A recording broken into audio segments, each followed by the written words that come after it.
অগোচরে তুমি, পর্ব 10, লিখেছেন স্বর্ণালী তালুকদার। আপনাদের সাথে আমি আছি সুহা ইসলাম। রোশনি চমকে গিয়ে চটজলদি উঠে দাঁড়ালো। ঘটনাটা কি হলো?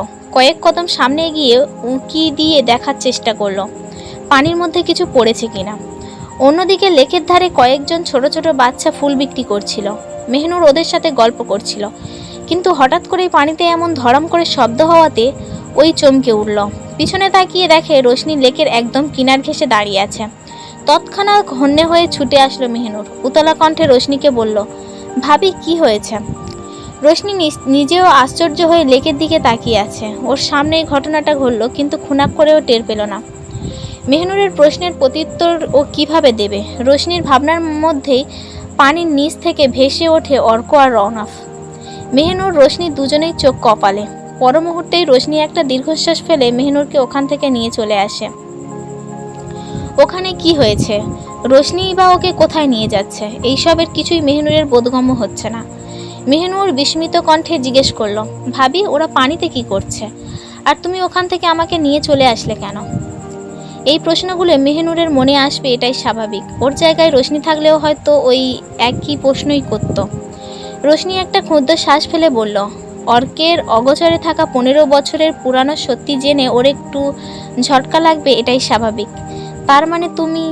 হ্যাঁ, আমি সব বলে দিয়েছি। আর কত? আজ যত রাগ, যত অভিমান, যত অভিযোগ আর যত দূরত্ব আছে সব ঘুচে যাক। ওদের নিজেদের মামলা নিজেরাই হ্যান্ডেল করুক না। শুধু শুধু ওদের মাঝখানে আমরা থেকে কি করব? মেহনুর চুপ করে রইল। অপরাধী না হয়েও দিনের পর দিন ওর ভাইকে অপরাধের আগুনে ঝলসে যেতে দেখেছে ও। ওর ভাই নিঃসঙ্গতায় কাটিয়েছে অনেকগুলো বছর। তাই বলে ভাইয়ের প্রতি হওয়া অন্যায়ের জন্য অর্ককে প্রবলভাবে ঘৃণা করেনিও। যথেষ্ট সম্মান আর শ্রদ্ধা করেছে বরাবর। আজ যদি ভাইয়ের সেই হারিয়ে যাওয়া বন্ধুটিকে ফিরে পায়, তবে ওর তাতে আপত্তি করার প্রশ্নই আসে না। মেহনুর স্মিত হেসে পা বাড়ালো সামনের দিকে। ওকে অনুসরণ করে রোশনিও চলল পিছু পিছু। লেক থেকে উঠে একটা বেঞ্চে এসে বসলো অর্ক আর রৌনক। অর্ক রেগে গেলে চোখে আন্ধার দেখে। কি করবে না করবে কোনো দিকদিশা থাকে না। তখনও অর্ক রেগে গিয়ে রৌনককে কলার ধরে টেনে নিয়ে এসে লেকের পানিতে ঝাঁপ দেয়। থমথমে মুখে বসে আছে দুজনই। হুট করে রৌনক শব্দ করে হেসে দেয়। রৌনকের দিকে ভ্রু কুঁচকে তাকায় অর্ক। রৌনক অর্ককে তাকিয়ে থাকতে দেখে মুখে হাসি রেখেই গলার স্বর উঁচু করে বলল, মাথা ঠান্ডা হয়েছে? মুখ ফিরিয়ে নেয় অর্ক, চাপা স্বরে বলল, পানিতে ঝাঁপ দিয়েও আগুন নেভাতে পারেনি। প্রশস্ত কপাল কুঁচকে আসে রৌনকের, মুখে হাসি মিলিয়ে যায় নিমেষেই। চাপা কষ্ট আর অদৃশ্য দাবানলে জ্বলে পুড়ে গেছে ওর হৃদয়টা। চুপ করে রইল রৌনক। অর্ক তেতে গিয়ে রৌনকের কলার চেপে ধরে রক্তিম চোখে তাকিয়ে রুক্ত কণ্ঠে বলল, এতদিন আমাকে বলিসনি কেন? বিস্ফোরিত চোখে অর্কের দিকে রৌনক তাকিয়ে আছে। রৌনক ভেবেছিল অর্ক তখন মাথা গরম করে গাড়ি থেকে নেমে যাওয়ার পরে হয়তো রাগ কমছিল না বলে রাগে ওকে নিয়ে পানিতে ঝাঁপ দেয়। কারণ এটা অর্কের রাগের বহিঃপ্রকাশ।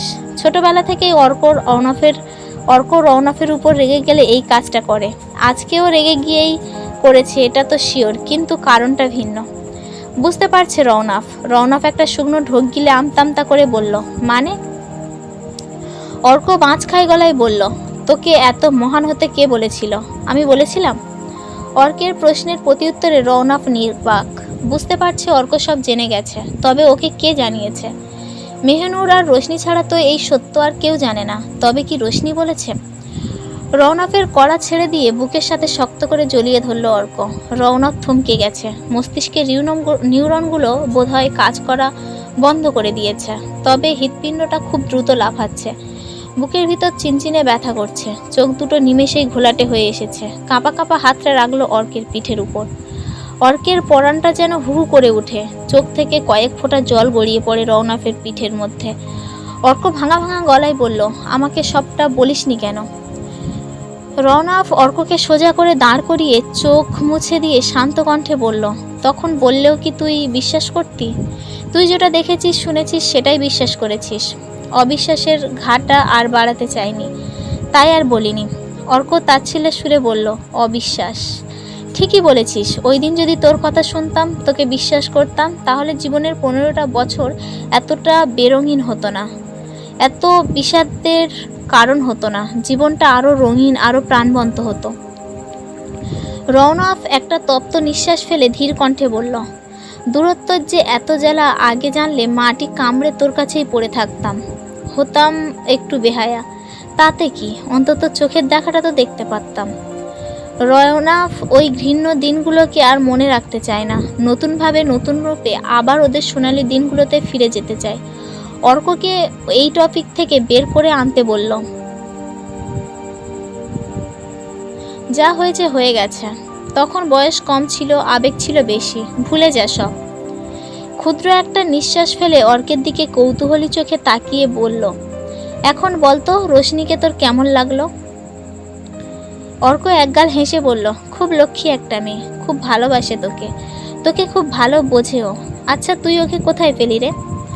অর্কের জিজ্ঞাসুক দৃষ্টি দেখে রওনক মুখে বিরক্তির ছাপ ফেলে বলল, ডাস্টবিনে। ভ্রু কুঁচকে আসে অর্কের। রওনক গলার স্বর উঁচু করে কর্কশভাবে বলল, মেয়ে মানুষ কি রাস্তায় পড়ে থাকে যে গেলাম আর কুড়িয়ে নিয়ে আসলাম? কথাটা শেষ করে ফোঁস করে শ্বাস ফেলে রওনক। অর্ক গলা খাকড়ি দিয়ে বলে, আরে ভাই, তুই রাগ করছিস কেন?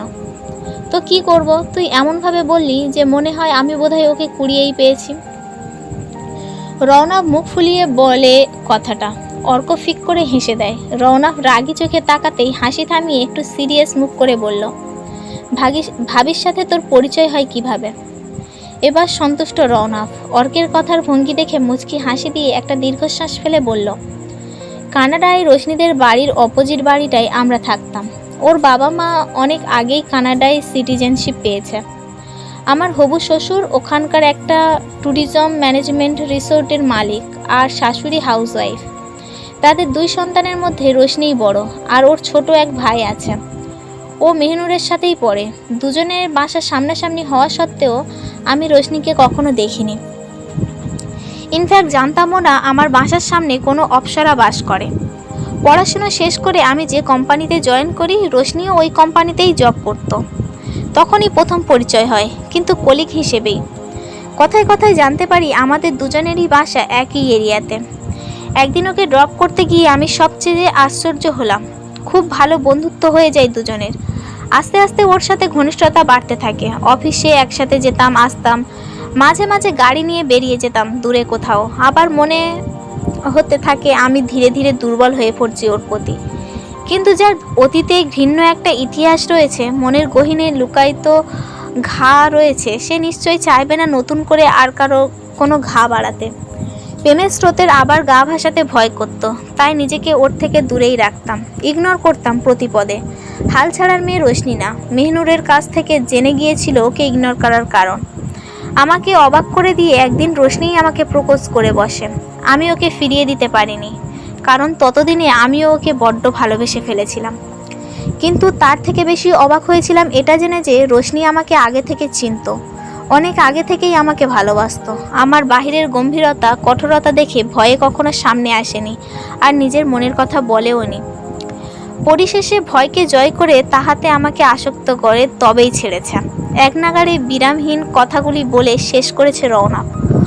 অর্ক শুধু মুখের দিকে তাকিয়ে থেকে রওনকের কথাই শুনছিল। দুজনের হুঁশ ফিরে মাগরিবের আজানের ধ্বনিতে। অর্ক স্মিত হেসে রওনককে আবার বুকের সাথে জড়িয়ে ধরে। রওনকও তাই করল। শান্তি লাগছে খুব। 15টা বছর পর একে অপরকে বুকে জড়িয়ে ধরেছে। তৃপ্তিতে চোখ বন্ধ করে বুক ভরে নিঃশ্বাস নিচ্ছে দুজনে। পরনে থাকা ভেজা কাপড় নিয়ে দুই বন্ধু এতক্ষণ বসেছিল, ফলে ইতিমধ্যেই তার এফেক্ট দুজনের মধ্যেই দেখা যাচ্ছে। রওনক অর্ক দুজনেই হাঁচি দিতে দিতে চোখ মুখের বেহাল অবস্থা বানিয়ে ফেলেছে। মেহনুর আর রোশনি ওদের অবস্থা দেখে শুধু মুখ টিপে হাসছে। ড্রাইভিং সিটে বসে আছে মেহনুর। বাড়ি ফেরার পথে মেহনুরই ড্রাইভ করেছে, কারণ রওনক আর অর্কের যে অবস্থা, এই মুহূর্তে ওদের ড্রাইভ করতে দেওয়াটা একটু রিস্ক হয়ে যাবে। মেহনুরও অনেক ভালো ড্রাইভ করে। মেহনুরের বাঁ পাশে বসে আছে রোশনি, পিছনের সিটে অর্ক আর রওনক একজন আরেকজনকে জড়িয়ে ধরে বসে আছে। অগোচরে তুমি পর্ব 10 আজকের জন্য এই পর্যন্ত ছিল। পরবর্তী পর্ব খুব তাড়াতাড়ি নিয়ে আসবে, ততক্ষণ আমার চ্যানেল চোখ রাখুন এবং চ্যানেলটি সাবস্ক্রাইব করে রাখুন। সবাই সব সময়ের জন্য ভালো থাকবেন, সুস্থ থাকবেন। আজকের জন্য বাই।